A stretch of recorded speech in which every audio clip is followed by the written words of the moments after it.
നമസ്കാരം. 15ാം കേരള നിയമസഭാ സമ്മേളനത്തിന് ഇന്ന് തുടക്കമായിരിക്കുന്നു. എംഎൽഎമാരുടെ സത്യപ്രതിജ്ഞ പൂർത്തിയായി. നാളെ സ്പീക്കർ തെരഞ്ഞെടുപ്പ്. രാഷ്ട്രീയ കേരളം പുതുചുവടുകൾ വയ്ക്കുകയാണ്. ഇതിനിടെ കേന്ദ്ര സർക്കാർ ലക്ഷദ്വീപിനെ ലക്ഷ്യമാക്കി നടത്തുന്ന ജനാധിപത്യ ഇടപെടലിൽ ജനരോഷം ഇരമ്പുകയാണ്. ദ്വീപുവാസികളായ ഒരു ജനതയെ താമരയുടെ തടവിലാക്കാനാണ് കേന്ദ്രത്തിന്റെ നീക്കം. മറ്റൊന്ന് കോവിഡുമായി ബന്ധപ്പെട്ട റിപ്പോർട്ടുകളാണ്. ഒരു ഭാഗത്ത് ആശ്വാസത്തിന്റെ വാർത്തകളും കണക്കുകളും ഒക്കെ ലഭ്യമാകുമ്പോൾ മറുഭാഗത്ത് പുതിയ ആശങ്കകളും ഭീഷണിയും ഉയരുന്നുണ്ട്. വിശദമായി കാണാം. ആദ്യം 9 PM തലക്കെട്ടുകളിലേക്ക്. VKC ഡിബോങ്കോ പ്രധാന വാർത്തകൾ നിങ്ങൾക്കായി സമർപ്പിക്കുന്നത് VKC Debongo. Ultra comfortable double density സോളുമായി VKC ഡിബോങ്കോ.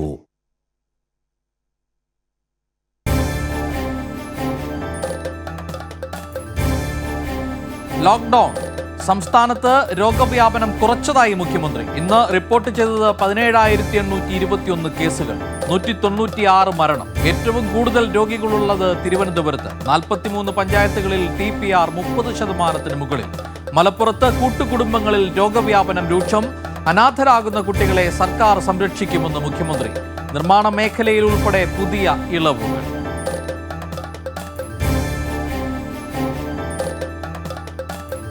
റഷ്യൻ വാക്സിൻ സ്പുട്നിക് വിയുടെ ഉൽപാദനം രാജ്യത്ത് തുടങ്ങി. വർഷം 10 കോടി ഡോസ് വാക്സിൻ ഉൽപ്പാദിപ്പിക്കും. വാക്സിൻ സൗജന്യമായി നൽകാത്തതെന്തെന്ന് കേന്ദ്രത്തോട് സുപ്രീം കോടതിയും ഹൈക്കോടതിയും. വിദേശ വാക്സിനായി ആഗോള ടെൻഡർ വിളിക്കണമെന്ന് പ്രധാനമന്ത്രിയോട് മുഖ്യമന്ത്രി.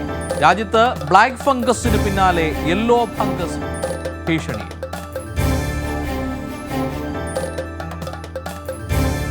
സംഘപരിവാറിന്റെ പരീക്ഷണശാലയായി ലക്ഷദ്വീപിനെ മാറ്റാൻ ശ്രമമെന്ന് CPIM. ലക്ഷദ്വീപിനെ തകർക്കാൻ ശ്രമിക്കുന്നവർ പിന്മാറണമെന്ന് മുഖ്യമന്ത്രി. ലക്ഷദ്വീപ് അഡ്മിനിസ്ട്രേറ്ററെ തിരിച്ചു വിളിക്കണമെന്നാവശ്യപ്പെട്ട് പ്രതിഷേധം. എളമരം കരീം രാഷ്ട്രപതിക്ക് കത്ത് നൽകി. ലക്ഷദ്വീപ് ജനതയ്ക്ക് പിന്തുണയുമായി കലാ കായിക ലോകം.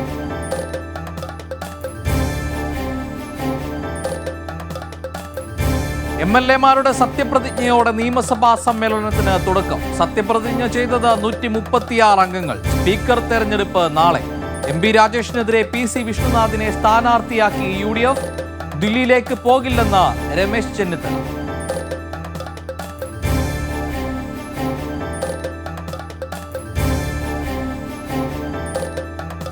കൊടകര കുഴൽപ്പണക്കേസിൽ കൊട്ടേഷൻ സംഘങ്ങളുമായുള്ള BJP ബന്ധം അന്വേഷിക്കണമെന്ന് CPIM.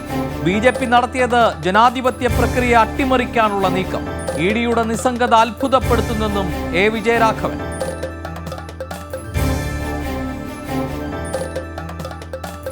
ബംഗാൾ ഉൾക്കടലിൽ രൂപം കൊണ്ട ന്യൂനമർദ്ദം യാസ് ചുഴലിക്കാറ്റായി. ബുധനാഴ്ച ഒഡീഷയിൽ തീരം തൊടും. സംസ്ഥാനത്ത് 7 ജില്ലകളിൽ ജാഗ്രതാ നിർദ്ദേശം.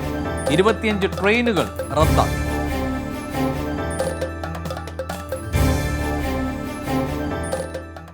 വിശദമായ റിപ്പോർട്ടുകളിലേക്ക് പോകാം. ഇന്നത്തെ കോവിഡ് കണക്കുകൾ സംബന്ധിച്ച റിപ്പോർട്ടാണ് ഏറ്റവും ആദ്യം. സംസ്ഥാനത്ത് 17,821 പേർക്കാണ് ഇന്ന് കോവിഡ് സ്ഥിരീകരിച്ചത്. കഴിഞ്ഞ ദിവസങ്ങളിലെ അപേക്ഷിച്ച് കോവിഡ് വ്യാപനത്തിൽ വലിയ നിലയിൽ തന്നെ കുറവുണ്ടായിരിക്കുന്നു എന്നാണ് ഇന്നത്തെ കണക്കുകൾ സൂചിപ്പിക്കുന്നത്. അതേസമയം മരണസംഖ്യ ഉയർന്നു വരുന്നു എന്നുള്ളതും ആശങ്കാജനകമായി നിൽക്കുകയാണ്. റിപ്പോർട്ടുകളിലേക്ക് പോയാൽ 17,821 പുതിയ കേസുകളാണ് കോവിഡുമായി ബന്ധപ്പെട്ട് ഇന്ന് സംസ്ഥാനത്ത് റിപ്പോർട്ട് ചെയ്തത്. അതേസമയം 36,039 ആളുകൾക്ക് നെഗറ്റീവാണ് ഇന്ന് പരിശോധനയിൽ കണ്ടെത്താൻ കഴിഞ്ഞത്. അതായത് രോഗമുക്തി നിരക്ക് വർദ്ധിക്കുന്നു എന്നത് ആശ്വാസകരം തന്നെയാണ് എന്ന് മുഖ്യമന്ത്രി സൂചിപ്പിക്കുക കൂടി ചെയ്തു. 196 മരണനിരക്ക് പ്രതിദിനം ഉയർന്നു വരുന്നത് കണക്കുകളിൽ ആശങ്കകൾ സൃഷ്ടിക്കുന്നുണ്ട്. അതേസമയം രോഗം അതിൻ്റെ ഏറ്റവും പീക്കിൽ വ്യാപനം ഉണ്ടായ ദിവസങ്ങളിലെ മരണത്തിൻ്റെ കണക്കുകൾ കൂടിയാണ് ഈ ഉയർന്ന കണക്കുകൾ രേഖപ്പെടുത്തുന്നതെന്നാണ് ആരോഗ്യരംഗത്ത് നിന്ന് വിദഗ്ധർ സൂചിപ്പിക്കുന്നത്. സംസ്ഥാനത്ത് ആകെ മരണം 7,554 കോവിഡ് ബാധിച്ചുള്ള മരണസംഖ്യ 7,554 എന്ന കണക്കിലേക്ക് എത്തിയിരിക്കുന്നു. ശരാശരി TPR റേറ്റ് കോവിഡ് വ്യാപനത്തിൻ്റെ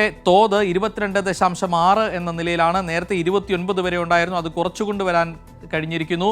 ഇന്നത്തെ മാത്രം കണക്കുകൾ നോക്കുകയാണെങ്കിൽ 20%, 20.41 നിലയിലാണ് ഇന്നത്തെ ടെസ്റ്റ് പോസിറ്റിവിറ്റി റേറ്റ് എന്ന് ഇന്നത്തെ കണക്കുകൾ സൂചിപ്പിക്കുന്നു. കഴിഞ്ഞ 24 മണിക്കൂറിനിടെ 87,331 സാമ്പിളുകളാണ് പരിശോധിച്ചത്. അതിൻ്റെ അടിസ്ഥാനത്തിലുള്ള കണക്കുകളാണ് ഇന്ന് പുറത്തു വന്നത്. ആക്റ്റീവ് കേസുകളുടെ എണ്ണം കുറഞ്ഞു തന്നെ വരുന്നു. സംസ്ഥാനത്ത് 2,59,179 ആക്റ്റീവ് കേസുകളാണ് ഇന്ന് സംസ്ഥാനത്ത് ഉള്ളത്. കഴിഞ്ഞ ദിവസങ്ങളിൽ 4 ലക്ഷത്തിലധികമായിരുന്നു. അത് കുറച്ചുകൊണ്ടുവരാൻ കഴിഞ്ഞു എന്നത് തന്നെയാണ് ലോക്ക്ഡൗൺ പോലെയുള്ള നിയന്ത്രണങ്ങൾ കൊണ്ട് സാധിച്ചത് എന്ന് മുഖ്യമന്ത്രി കൂടി ഇന്ന് സൂചിപ്പിക്കുകയും ചെയ്തു. നേരത്തെ സൂചിപ്പിച്ച പോലെ മരണനിരക്ക് ഉയർന്നു വരുന്നുണ്ട്. 7554 എന്ന നിലയിലാണ് വരുന്നത്. രോഗമുക്തി നിരക്കും ഉയരുകയാണ്. 36,039 പേർക്കാണ് ഇന്ന് രോഗമുക്തി നേടാൻ കഴിഞ്ഞത്. അതേസമയം ലോക്ക്ഡൌണിന്റെ പശ്ചാത്തലത്തിൽ ചില നിയന്ത്രണങ്ങളും ഇളവുകളും ഒക്കെ വിശദമാക്കി മുഖ്യമന്ത്രി ഇന്ന് വാർത്താസമ്മേളനത്തിൽ അക്കാര്യങ്ങൾ പറയുകയും ചെയ്തു. നിർമ്മാണ പ്രവൃത്തികൾ തടസ്സപ്പെടാൻ പാടില്ല എന്നാണ് മുഖ്യമന്ത്രി പറഞ്ഞത്. നിർമ്മാണ മേഖലയുമായി ബന്ധപ്പെട്ടുള്ള ഇളവുകൾ ഏതൊക്കെയാണ് എന്നുകൂടി മുഖ്യമന്ത്രി സൂചിപ്പിച്ചു. പ്രത്യേകിച്ച് ചെത്തുകല്ല് വെട്ടാൻ അനുമതിയുണ്ട്. അത് ട്രാൻസ്പോർട്ട് ചെയ്യാനുള്ള സൗകര്യങ്ങൾ കൂടിയാണ് മുഖ്യമന്ത്രി എന്ന് പറഞ്ഞത്. അത്തരം ഇളവുകളാണ്. നിർമ്മാണ മേഖല യാതൊരു വിധത്തിലും തടസ്സപ്പെടാതെ നിർമ്മാണ പ്രവർത്തനങ്ങൾ ഈ ലോക്ക്ഡൌൺ കാലത്ത് മുന്നോട്ട് പോകണമെന്ന് തന്നെയാണ് സർക്കാർ നിലപാടെന്ന് മുഖ്യമന്ത്രി ഇന്ന് ആവർത്തിച്ചു. അതേസമയം മലഞ്ചരക്ക് കടകൾക്ക് നിയന്ത്രണം ഏർപ്പെടുത്തിയിട്ടുണ്ട്. അവ തുറക്കാൻ അനുവദിക്കണമെന്ന് വിവിധ മേഖലകളിൽ നിന്ന് ആവശ്യമുയർന്നിരുന്നു. ഇടുക്കിയും വയനാടും പോലുള്ള പ്രദേശങ്ങളിൽ ആഴ്ചയിൽ 2 ദിവസം തുറക്കാം. മറ്റു ജില്ലകളിൽ 1 ദിവസവും തുറക്കാം എന്നൊരു നിയന്ത്രണത്തിലേക്ക് കാര്യങ്ങൾ എത്തിയിരിക്കുന്നു. അത്തരം കാര്യങ്ങളിലും സർക്കാർ തലത്തിൽ ഒരു തീരുമാനമായി എന്നാണ് മുഖ്യമന്ത്രി സൂചിപ്പിച്ചത്. ഒപ്പം തന്നെ റബ്ബർ കർഷകർക്ക് ആശ്വാസകരമായൊരു വാർത്ത കൂടിയുണ്ട്. റെയിൻ ഗാർഡ് കടകൾക്ക് റബ്ബറിന് റെയിൻ ഗാർഡ് ഘടിപ്പിക്കാൻ ഉപകരണങ്ങൾ വിതരണം ചെയ്യുന്ന കടകൾക്ക് കൂടി തുറന്ന് പ്രവർത്തിക്കാം. അതുമായി ബന്ധപ്പെട്ടുള്ള നിർദ്ദേശങ്ങൾ വരും ദിവസങ്ങളിൽ സർക്കാർ തലങ്ങളിൽ നിന്നുണ്ടാകുമെന്ന് കൂടിയാണ് മുഖ്യമന്ത്രി സൂചിപ്പിച്ചത്. ബാങ്ക് ജീവനക്കാരെ മുൻഗണനാ പട്ടികയിൽ ഉൾപ്പെടുത്തും. അവർക്ക് വാക്സിൻ ബാങ്കുകൾ തന്നെ വിതരണം ചെയ്യും. അതേസമയം അവർക്ക് മുൻഗണനാ പട്ടികയിൽ ഉൾപ്പെടുത്തേണ്ട ആവശ്യമുണ്ട് എന്ന് മുഖ്യമന്ത്രി സൂചിപ്പിച്ചു. അത്തരം കാര്യങ്ങളും സർക്കാരിൻ്റെ പരിഗണനയിൽ ആണ് എന്നാണ് മുഖ്യമന്ത്രി വാർത്താ സമ്മേളനത്തിൽ ഇതുമായി ബന്ധപ്പെട്ട് ഇന്ന് സൂചിപ്പിച്ചത്. എന്തായാലും സംസ്ഥാനത്ത് രോഗവ്യാപനം കുറച്ചുകൊണ്ടുവരാൻ ലോക്ക്ഡൌൺ സഹായകരമായി എന്നാണ് മുഖ്യമന്ത്രി പറഞ്ഞത്. രോഗവ്യാപനം കൂടുന്ന മലപ്പുറത്ത് നടപടികൾ ശക്തമാക്കുമെന്നും അറിയിച്ചു. അച്ഛനും അമ്മയും നഷ്ടപ്പെടുന്ന കുട്ടികളെ സർക്കാർ സംരക്ഷിക്കുമെന്ന് കൂടിയാണ് മുഖ്യമന്ത്രി സൂചിപ്പിച്ചത്. അതേസമയം അവശ്യ സേവനങ്ങൾക്ക് കൂടുതൽ ഇളവുകളെന്നും മുഖ്യമന്ത്രി പ്രഖ്യാപിച്ചു. വിശദമായി കാണാം തിരുവനന്തപുരം ബ്യൂറോ നൽകുന്ന റിപ്പോർട്ട്. വ്യാപനത്തെ കുറച്ചു കൊണ്ടുവരാൻ വ്യാപനം കുറയ്ക്കുവാൻ ലോക്ക്ഡൌൺ സഹായിച്ചു. എന്നാൽ ആശുപത്രികളിൽ തിരക്ക് കുറയുന്നില്ല.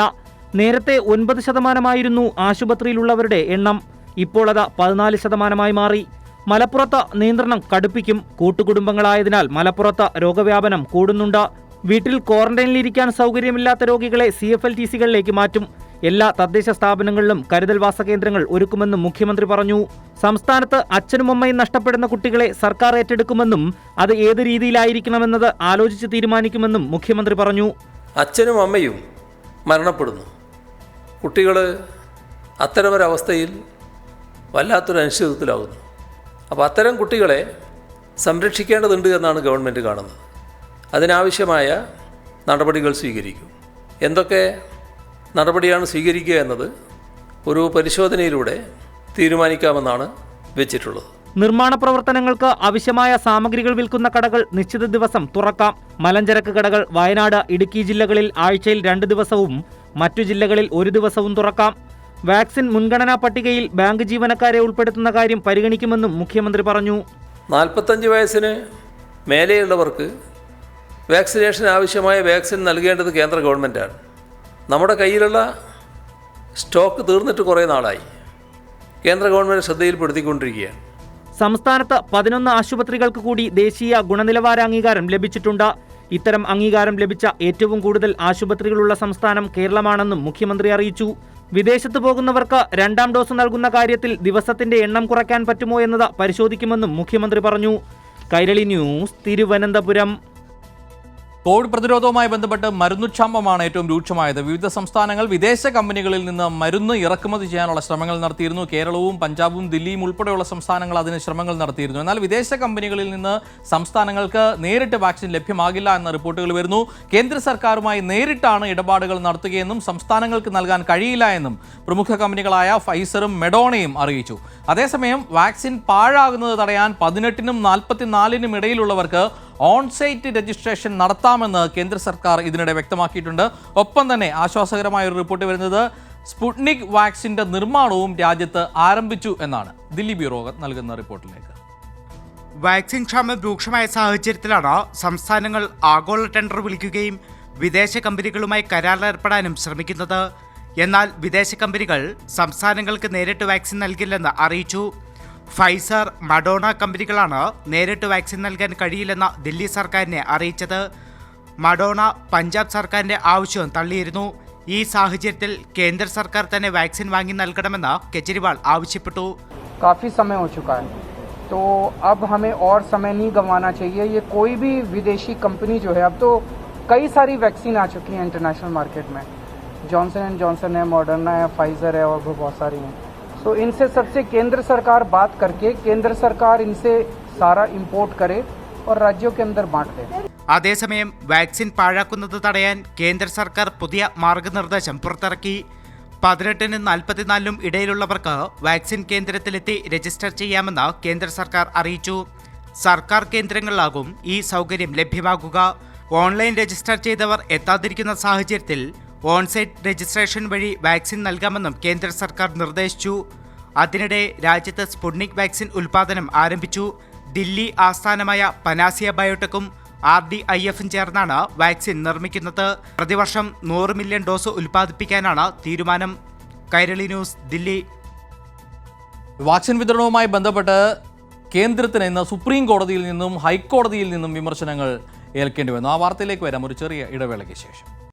വാക്സിനേഷൻ വിഷയത്തിൽ കേന്ദ്ര സർക്കാരിനെതിരെ രൂക്ഷ വിമർശനമാണ് ഹൈക്കോടതിയിൽ നിന്നുണ്ടായത്. സംസ്ഥാനങ്ങൾക്ക് ആവശ്യമായ വാക്സിൻ എന്തുകൊണ്ട് സൗജന്യമായി നൽകുന്നില്ല എന്ന് കേന്ദ്ര സർക്കാരിനോട് ഹൈക്കോടതി ഇന്ന് ചോദിച്ചു.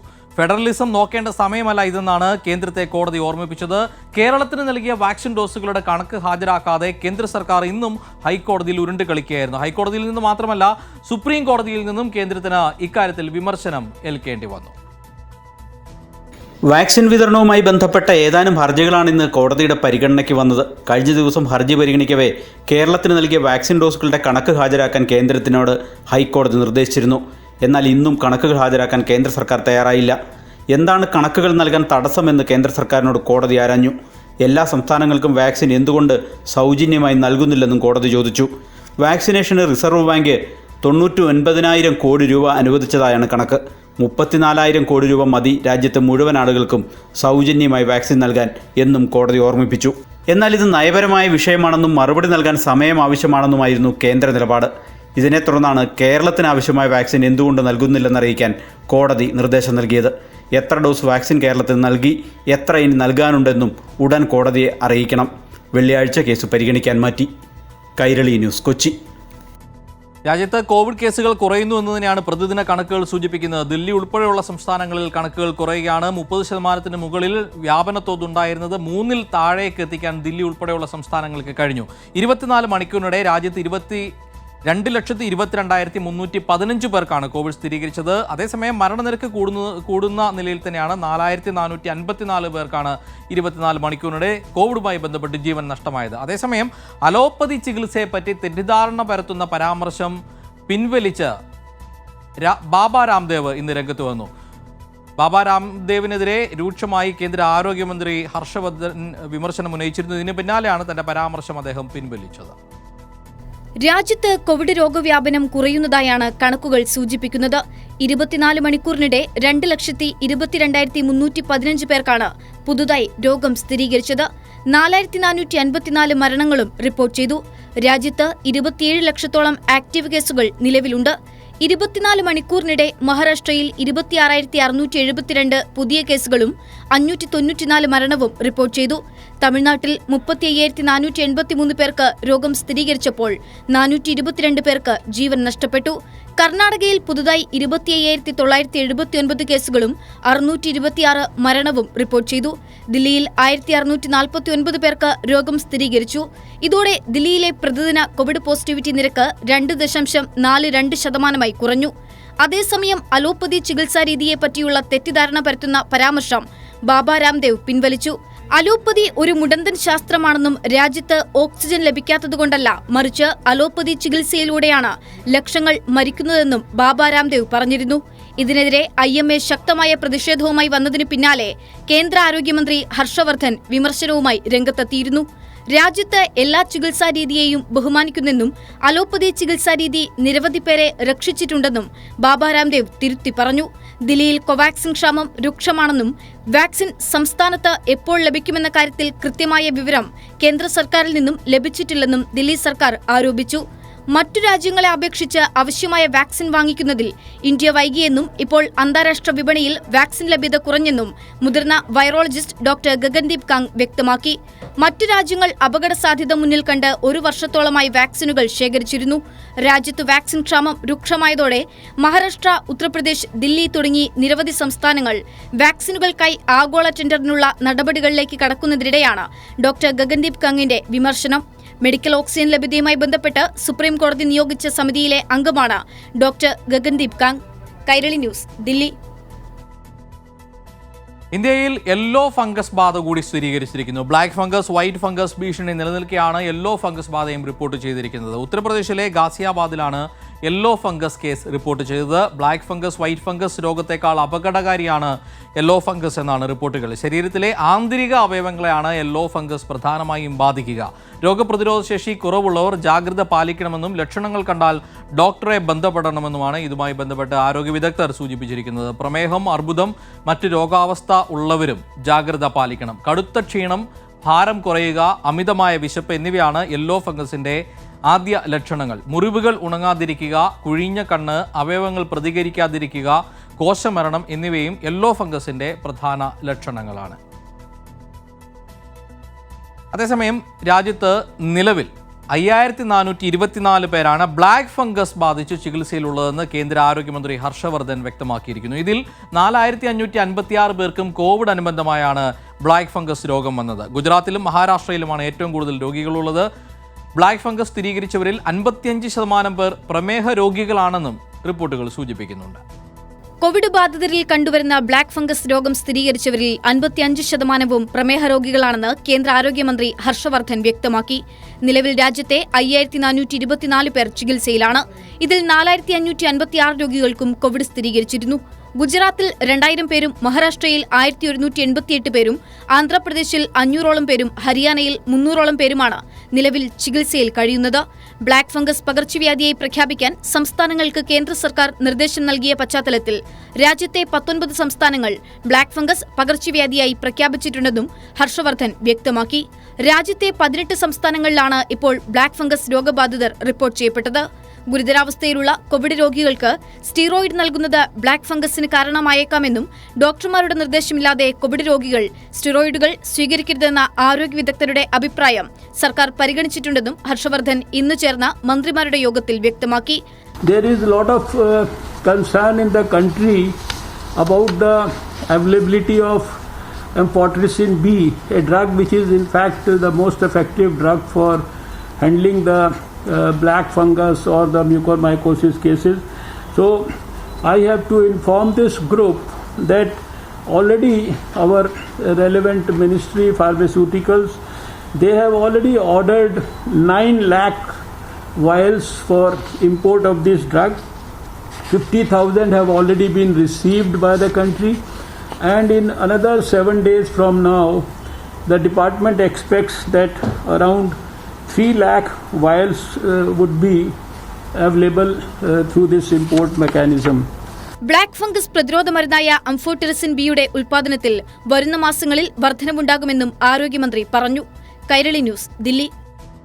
ആയുഷ് മന്ത്രാലയത്തിന് കീഴിലുള്ള CCRIS എന്ന സ്ഥാപനം വികസിപ്പിച്ച ആയുഷ് 64 വിതരണം ചെയ്യാനുള്ള ഉത്തരവാദിത്തം സേവാഭാരതിയെ ഏൽപ്പിച്ച നടപടി പിൻവലിക്കണമെന്ന് ജോൺ ബ്രിട്ടാസ് MP പ്രധാനമന്ത്രി നരേന്ദ്രമോദിക്ക് അയച്ച കത്തിൽ ആവശ്യപ്പെട്ടു. RSSന്റെ മൂന്നാമത്തെ സർസംഘചാലകായ ദേവ്രസ് രൂപീകരിച്ച പോഷക സംഘടനയാണ് സേവാഭാരതി. സേവാഭാരതിയുടെ ഇടപെടൽ വിദ്യാഭ്യാസ ആരോഗ്യ മേഖലയിൽ RSSന്റെ പ്രവർത്തനം വ്യാപിപ്പിക്കാൻ ലക്ഷ്യം വെച്ചുകൊണ്ടുള്ളതാണ്. ഈ സംഘടനയ്ക്ക് ഔദ്യോഗിക പരിവേഷം നൽകുന്നത് ഒരു തരത്തിലും ന്യായീകരിക്കാൻ കഴിയില്ല. രാജ്യം അഭിമുഖീകരിച്ചുകൊണ്ടിരിക്കുന്ന കടുത്ത കോവിഡ് പ്രതിസന്ധിയെ നേരിടാൻ പരമപ്രധാനമായി വേണ്ടത് ഐക്യമാണ്. തെറ്റുതിരുത്താൻ ആയുഷ് മന്ത്രാലയത്തിന് നിർദ്ദേശം നൽകണം എന്ന് ജോൺ ബ്രിട്ടാസ് പ്രധാനമന്ത്രിക്ക് നൽകിയ കത്തിൽ അഭ്യർത്ഥിച്ചു. കേരളത്തോട് ചേർന്ന് കിടക്കുന്ന ലക്ഷദ്വീപ് സമൂഹങ്ങളിലെ ജനതയ്ക്ക് മേൽ തടവറ തീർക്കുകയാണ് കേന്ദ്ര സർക്കാർ. 2020 ഡിസംബറിലാണ് പുതിയ ലക്ഷദ്വീപ് അഡ്മിനിസ്ട്രേറ്ററായി പ്രഫുൽ പട്ടേൽ ചുമതലയേറ്റത്. ശേഷം കേന്ദ്ര സർക്കാരിന്റെ ഒത്താശയോടെ ദ്വീപ് നിവാസികൾക്ക് മേൽ ഏകാധിപത്യ തീരുമാനങ്ങൾ നടപ്പാക്കുകയാണ് അഡ്മിനിസ്ട്രേറ്റർ. 5 മാസങ്ങൾ കൊണ്ട് ദ്വീപിന്റെ സ്വൈര ജീവിതത്തിന്റെ വെളിച്ചം കെടുത്തിയ വാർത്ത പുറത്തുവന്നതോടെ ലക്ഷദ്വീപിന് പിന്തുണയുമായി നിരവധി ആളുകളാണ് രംഗത്തെത്തുന്നത്. സേവ് ലക്ഷദ്വീപ് എന്ന ക്യാമ്പയിനുമായി സോഷ്യൽ മീഡിയയും സജീവമാണ്. രാഷ്ട്രീയ പകപോക്കലാണ് കേന്ദ്രം ലക്ഷ്യമിടുന്നത്. സംഘപരിവാറിന്റെ അജണ്ടകൾ നടപ്പാക്കാനുള്ള പരീക്ഷണശാലയാക്കി മാറ്റുകയാണ് ദ്വീപ് നിവാസികളെ. എന്തായാലും ലക്ഷദ്വീപിൽ നിന്ന് വരുന്ന വാർത്തകളിൽ ആശങ്ക പ്രകടിപ്പിച്ച് കേരള മുഖ്യമന്ത്രിയും കേരളവും ലക്ഷദ്വീപുമായുള്ള ബന്ധം തകർക്കാൻ ചിലർ നടത്തുന്ന ശ്രമം അപലപനീയമാണ് എന്നാണ് മുഖ്യമന്ത്രി പിണറായി വിജയൻ സൂചിപ്പിച്ചത്. ഹിന്ദുത്വ രാഷ്ട്രീയത്തിന്റെ പരീക്ഷണശാലയായി ലക്ഷദ്വീപിനെ മാറ്റാൻ ശ്രമിക്കുന്നതായി CPIM സംസ്ഥാന ആക്ടിംഗ് സെക്രട്ടറി A. വിജയരാഘവനും പ്രതികരിച്ചു. യുവജന സംഘടനകളും പ്രതിഷേധവുമായി രംഗത്തെത്തിയിട്ടുണ്ട്. കാണാം. ലക്ഷദ്വീപിൽ നിന്നും വരുന്ന വാർത്തകൾ ഗൗരവകരമാണ്. കേരളവും ലക്ഷദ്വീപുമായുള്ള ബന്ധം തകർക്കാനുള്ള അത്തരം നീക്കങ്ങൾ അംഗീകരിക്കാൻ സാധിക്കില്ലെന്ന് മുഖ്യമന്ത്രി പിണറായി വിജയൻ പറഞ്ഞു. പരസ്പര സഹകരണത്തിലൂടെയാണ് ദ്വീപ് നിവാസികളും നമ്മളും മുന്നോട്ട് പോകുന്നത്. ഇത് തകർക്കാൻ ഒരു ഗൂഢശ്രമം ആരംഭിച്ചതായിട്ടാണ് വാർത്തകളിൽ കാണുന്നത്. അത് സങ്കുചിത താല്പര്യങ്ങൾക്ക് വഴങ്ങിക്കൊണ്ടാണ് അത്തരം നിലപാടുകൾ. അത് തീർത്തും അപലപനീയമായതാണ്. CAA, NRC എന്നിവയ്ക്കെതിരെ സ്ഥാപിച്ച പോസ്റ്ററുകൾ മുഴുവൻ ലക്ഷദ്വീപിൽ നിന്നും എടുത്തുമാറ്റുകയും ജനങ്ങളുടെ അഭിപ്രായ സ്വാതന്ത്ര്യം അടിച്ചമർത്തുകയും ചെയ്യുന്നു. ഇത്തരം നീക്കത്തിലൂടെ ഹിന്ദുത്വ രാഷ്ട്രീയത്തിന്റെ പരീക്ഷണശാലയായി ലക്ഷദ്വീപിനെ മാറ്റാനാണ് ശ്രമം. ലക്ഷദ്വീപുകാരുടെ ഭക്ഷണ സ്വാതന്ത്ര്യത്തിൽ വരെ ഭരണകൂട കൈയടത്തൽ ഉണ്ടാകുന്നു. ഏകാധിപത്യ നടപടിയാണ് അഡ്മിനിസ്ട്രേറ്ററുടേത്. ലക്ഷദ്വീപിന്റെ പ്രത്യേക അവകാശങ്ങൾ ഇല്ലാതാക്കുന്ന കേന്ദ്ര സർക്കാർ നീക്കങ്ങൾക്കെതിരെ ശക്തമായ പ്രതിഷേധം ഉയർന്നുവരണമെന്ന് CPIM സംസ്ഥാന ആക്ടിംഗ് സെക്രട്ടറി A. വിജയരാഘവൻ പ്രസ്താവനയിലൂടെ ആവശ്യപ്പെട്ടു. യുവജന സംഘടനകളായ DYFIയും AIYFും അഡ്മിനിസ്ട്രേറ്റർക്കെതിരെ പ്രതിഷേധവുമായി രംഗത്തെത്തി. അഡ്മിനിസ്ട്രേറ്ററെ അടിയന്തരമായി തിരിച്ചുവിളിക്കണമെന്ന് AM ആരിഫ് MPയും ആവശ്യപ്പെട്ടു. കൈരളി ന്യൂസ്, തിരുവനന്തപുരം. ലക്ഷദ്വീപ് അഡ്മിനിസ്ട്രേറ്ററായ പ്രഫുൽ പട്ടേലിന്റെ ഭരണപരിഷ്കാരങ്ങൾക്കെതിരെ ജനരോഷം പുകയുകയാണ്. അഡ്മിനിസ്ട്രേറ്ററെ തിരിച്ചു വിളിക്കണമെന്നാവശ്യപ്പെട്ട് CPIM രാജ്യസഭാ കക്ഷി നേതാവ് എളമരം കരീമും രാഷ്ട്രപതിക്ക് കത്ത് നൽകി. 2020 ഡിസംബറിലാണ് പുതിയ ലക്ഷദ്വീപ് അഡ്മിനിസ്ട്രേറ്ററായി BJP നേതാവ് പ്രഫുൽ പട്ടേൽ ചുമതലയേൽക്കുന്നത്. തുടർന്ന് കോവിഡ് പ്രതിരോധത്തിനായി ദ്വീപിൽ നിലവിലുണ്ടായിരുന്ന നടപടിക്രമം മാറ്റുകയും എല്ലാ നിയന്ത്രണങ്ങളും നീക്കം ചെയ്യുകയും ചെയ്തു. 2020 അവസാനം വരെ ഒറ്റ കോവിഡ് കേസും ഇല്ലാതിരുന്ന ദ്വീപിൽ ഇപ്പോൾ മഹാമാരി അതിവേഗം പടരുകയാണ്. കഴിഞ്ഞ മാസം പകുതിയോടെ ദ്വീപിൽ കർഫ്യൂ പ്രഖ്യാപിച്ചെങ്കിലും കോവിഡ് പടരാൻ കാരണം അഡ്മിനിസ്ട്രേറ്ററുടെ അശാസ്ത്രീയമായ തീരുമാനമാണെന്നാണ് ദ്വീപ് നിവാസികൾ പറയുന്നത്. പ്രഫുൽ പട്ടേൽ അദ്ദേഹം വന്നതിന് ശേഷം കോവിഡിന്റെ മാനദണ്ഡങ്ങൾ മാറ്റിമറിക്കുകയും ലക്ഷദ്വീപിലോട്ട് കോവിഡിനെ ക്ഷണിക്കുകയുമാണ് ചെയ്തത്. മതിയായ ചികിത്സാ സൗകര്യമില്ലാത്ത ലക്ഷദ്വീപിൽ കോവിഡ് കടന്നു വരുമ്പോൾ ഉണ്ടാകുന്ന ദോഷഫലങ്ങൾ അന്ന് ജനപ്രതിനിധികൾ അദ്ദേഹത്തോട് പറഞ്ഞപ്പോൾ അദ്ദേഹം അത് ചെവിക്കൊണ്ടിട്ടില്ല. ലക്ഷദ്വീപിലെ ഒരുപാട് ആളുകൾ ഇന്ന് മരിച്ചുകൊണ്ടിരിക്കുകയാണ്. ഇന്ന് ഇന്ത്യയിലത്തെ പോസിറ്റിവിറ്റി നിരക്ക് നോക്കുകയാണെങ്കിൽ ലക്ഷദ്വീപാണ് ഏറ്റവും മുമ്പിൽ നിൽക്കുന്നത്. നിലവിൽ കർഫ്യൂ പ്രഖ്യാപിച്ച ദ്വീപിൽ കർഫ്യൂവിന്റെ മറവിൽ ജനവിരുദ്ധ നടപടികളാണ് ഭരണകൂടം സ്വീകരിക്കുന്നതെന്നാണ് ഇവരുടെ പരാതി. ലക്ഷദ്വീപിൽ ഗോവധം നിരോധിക്കാനുള്ള തയ്യാറെടുപ്പിലാണ്. ഇവിടെ കൊലപാതകങ്ങളില്ല, കളവ് നടന്നിട്ടില്ല, പീഡനം നടന്നിട്ടില്ല, പിടിച്ചുപറി നടന്നിട്ടില്ല. അങ്ങനെയുള്ള ഈ ലക്ഷദ്വീപിലോട്ട് അദ്ദേഹം ഗുണ്ടാക്കി കൊണ്ടുവരാൻ പോവുകയാണ്. ലക്ഷദ്വീപിന്റെ സംസ്കാരം തന്നെ നശിപ്പിക്കുന്ന രീതിയിലേക്കാണ് അഡ്മിനിസ്ട്രേഷൻ ഇന്ന് മുന്നോട്ട് പോയിക്കൊണ്ടിരിക്കുന്നത്. ഇന്നേ വരെ ഡ്രൈ ഐലൻഡ് ആയിരുന്ന ലക്ഷദ്വീപിൽ ഇന്ന് കള്ള് കൊണ്ടുവരാനുള്ള അല്ലെങ്കിൽ ബാർ തുടങ്ങാനുള്ള ലൈസൻസ് കൊടുത്തു കഴിഞ്ഞിരിക്കുകയാണ് അദ്ദേഹം. രാഷ്ട്രീയ പ്രതികാരത്തിനായി ലക്ഷദ്വീപ് ജനതയെ ശ്വാസം മുട്ടിക്കുന്ന അഡ്മിനിസ്ട്രേറ്ററെ തിരിച്ചു വിളിക്കണമെന്നാവശ്യപ്പെട്ട് എളമരം കരീം രാഷ്ട്രപതിക്ക് കത്ത് നൽകിയിട്ടുണ്ട്. ഒരു വെറും രാഷ്ട്രീയക്കാരനെ ഇങ്ങനെ നിയമിച്ചതിന്റെ പിന്നിൽ ഭരണ നേതൃത്വത്തിന് ഇന്ത്യ ഗവൺമെന്റിലെ ഉന്നതർക്ക് ദുരുദ്ദേശങ്ങളുണ്ടെന്നാണ് എൻ്റെ അഭിപ്രായം. സമൂഹ മാധ്യമങ്ങളിൽ സേവ് ലക്ഷദ്വീപ് എന്ന ക്യാമ്പയിൻ സജീവ ചർച്ചയാണ്. രാഷ്ട്രീയ, സാമൂഹിക, സാംസ്കാരിക മേഖലകളിൽ നിന്നുള്ള നിരവധി പേർ വിഷയത്തിൽ പ്രതിഷേധവുമായി രംഗത്തെത്തിയിട്ടുണ്ട്. കൈരളി ന്യൂസ്, കൊച്ചി. ലക്ഷദ്വീപിന്റെ സ്വൈരജീവിതവും സംസ്കാരവും തകർക്കുന്ന കേന്ദ്ര സർക്കാർ നടപടികൾക്കെതിരെ ദ്വീപ് നിവാസികൾക്കൊപ്പം പ്രമുഖരും രംഗത്തുണ്ട്. നടൻ പൃഥ്വിരാജും ഇന്ത്യൻ ഫുട്ബോൾ താരം CK വിനീതും സംവിധായകൻ സലാം ബാപ്പുവും ഇതിനോടകം വിഷയത്തിൽ പ്രതികരിച്ചു കഴിഞ്ഞു. ദ്വീപ് നിവാസികളായ പലരും കേന്ദ്ര നടപടിയിൽ ആശങ്ക പങ്കുവയ്ക്കുന്നുണ്ടെന്നും വിഷയം പുറം ലോകത്തെത്തിക്കാൻ തന്നോട് അഭ്യർത്ഥിക്കുകയാണെന്നും പൃഥ്വിരാജ് പറഞ്ഞു. ഏത് നിയമവും നിയമഭേദഗതിയും നടപ്പിലാക്കേണ്ടത് ജനങ്ങൾക്ക് വേണ്ടിയാകണമെന്നും ജനങ്ങളെ മറന്നുകൊണ്ടുള്ള ഒരു നിയമനിർമ്മാണവും ഗുണം ചെയ്യില്ലെന്നും കേന്ദ്ര സർക്കാരിനെ വിമർശിച്ച് പൃഥ്വിരാജ് ഫേസ്ബുക്കിൽ കുറിച്ചു. അഡ്മിനിസ്ട്രേറ്റീവ് ഭരണത്തിലൂടെ ദ്വീപ് നിവാസികളോട് ചെയ്യുന്നത് കടുത്ത അനീതിയാണെന്നായിരുന്നു CK വിനീതിന്റെ പ്രതികരണം. ദ്വീപ് താൻ കണ്ടിട്ടുള്ളതിൽ വെച്ച് ഏറ്റവും മനോഹരമായ സ്ഥലങ്ങളിലൊന്നാണെന്നും പക്ഷേ ഇന്ന് ഭരണപരമായ അനീതികൾ പൗരന്മാർക്ക് ദുസ്സഹമായി തീർന്നിരിക്കുകയാണെന്നും CK വിനീത് ഫേസ്ബുക്കിൽ എഴുതി. ലക്ഷദ്വീപിന്റെ മുൻ അഡ്മിനിസ്ട്രേറ്ററായ ദിനേശ് ശർമ്മയുടെ പെട്ടെന്നുള്ള മരണവും തുടർന്ന് മോദി സർക്കാർ പ്രഫുൽ ഗോഡ പട്ടേലിനെ അദ്ദേഹത്തിന്റെ പിൻഗാമിയായി നിയമിച്ചതിനും പിന്നാലെയാണ് ലക്ഷദ്വീപിലെ ജനങ്ങളുടെ ജീവിതം ദുസ്സഹമായി തീർന്നതെന്നും വിനീത് പറഞ്ഞു. ലക്ഷദ്വീപ് നിവാസികളുടെ സ്വത്വത്തിനും സംസ്കാരത്തിനും മേൽ ഭരണകൂടം ഗൂഢലക്ഷ്യത്തോടെ കടന്നുകയറ്റം നടത്തിക്കൊണ്ടിരിക്കുകയാണെന്ന് പ്രശസ്ത സംവിധായകൻ സലാം ബാപ്പുവും പ്രതികരിച്ചു. വിശ്വാസത്തെ തകർത്ത് ഫാസിസ്റ്റ് നയങ്ങൾ അടിച്ചേൽപ്പിക്കുന്ന നടപടിയിൽ നിന്ന് കേന്ദ്ര സർക്കാർ എത്രയും പെട്ടെന്ന് പിന്തിരിയണം. ഇത് സാംസ്കാരിക അധിനിവേശമാണ്. നിഷ്കളങ്കരായ ഒരു ജനതയുടെ മേൽ ഭരണകൂടം നടത്തുന്ന തേർവാഴ്ചയാണിത്. ജീവനും സ്വത്തും വിശ്വാസവും തറക്കാനുള്ള ഗൂഢലക്ഷ്യമാണിത്. പ്രഫുൽ പട്ടേൽ എന്ന അഡ്മിനിസ്ട്രേറ്ററെ കേന്ദ്രം ഉടൻ തിരിച്ചു വിളിക്കണമെന്നും അദ്ദേഹം ഫേസ്ബുക്ക് കുറിപ്പിൽ പറഞ്ഞു. മറ്റനേകം പ്രമുഖരും വിഷയത്തിൽ പ്രതികരിച്ചുകൊണ്ട് രംഗത്തെത്തിയിട്ടുണ്ട്. News desk Kairali news. BJP നേതാക്കൾ ഉൾപ്പെട്ട കുഴൽപ്പണ കേസിൽ കൊട്ടേഷൻ സംഘങ്ങളുമായുള്ള BJPയുടെ ബന്ധം അന്വേഷണ വിധേയമാക്കണമെന്ന് CPIM. പുറത്തുവരുന്ന വിവരങ്ങൾ BJP നേതാക്കളും കൊട്ടേഷൻ ഗുണ്ടാ സംഘങ്ങളും തമ്മിലുള്ള ബന്ധം ആവർത്തിച്ച് വ്യക്തമാക്കുന്നതാണെന്ന് CPIM സംസ്ഥാന ആക്ടിംഗ് സെക്രട്ടറി വിജയരാഘവൻ സൂചിപ്പിച്ചു. അതേസമയം ED ഈ കേസിൽ സ്വീകരിക്കുന്ന നിസ്സംഗമായ നിലപാടിനെയും അദ്ദേഹം വിമർശിച്ചു. BJPയുടെ ഉന്നത നേതാക്കളിലേക്ക് കുഴൽപ്പണക്കേസിൽ അന്വേഷണം നീളുന്നതായാണ് പുറത്തുവരുന്ന വിവരം. തെരഞ്ഞെടുപ്പ് വേളയിൽ BJP വ്യാപകമായ കള്ളപ്പണം ഒഴുക്കിയിരുന്നു.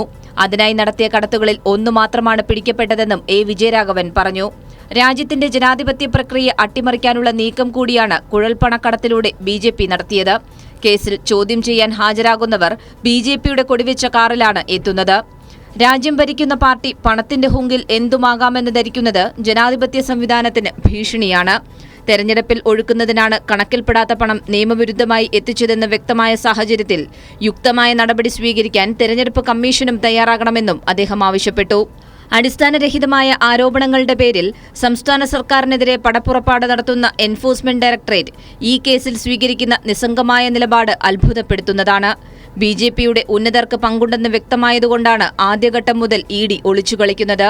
ഈ സംഭവത്തെക്കുറിച്ച് വിപുലവും വിശദവുമായ അന്വേഷണം നടത്തി കുറ്റക്കാരെ മുഴുവൻ നിയമത്തിന് മുന്നിൽ കൊണ്ടുവരണമെന്നും CPIM ആവശ്യപ്പെട്ടു. കൈരളി ന്യൂസ്, തിരുവനന്തപുരം.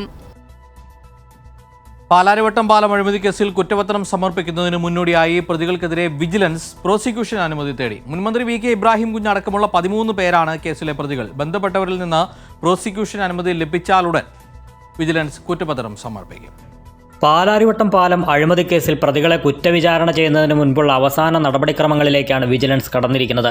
മുൻമന്ത്രി VK ഇബ്രാഹിം കുഞ്ഞ് അടക്കമുള്ള പ്രതികൾക്കെതിരെ കുറ്റപത്രം സമർപ്പിക്കുന്നതിന് മുന്നോടിയായി പ്രോസിക്യൂഷൻ അനുമതി തേടിയിരിക്കുകയാണ് വിജിലൻസ് സംഘം. കുറ്റകൃത്യം നടന്ന കാലയളവിൽ മന്ത്രിയായിരുന്നതിനാൽ 5ാം പ്രതി VK ഇബ്രാഹിം കുഞ്ഞിനെ പ്രോസിക്യൂട്ട് ചെയ്യാൻ ഗവർണറിൽ നിന്നാണ് വിജിലൻസിന് അനുമതി ലഭിക്കേണ്ടത്.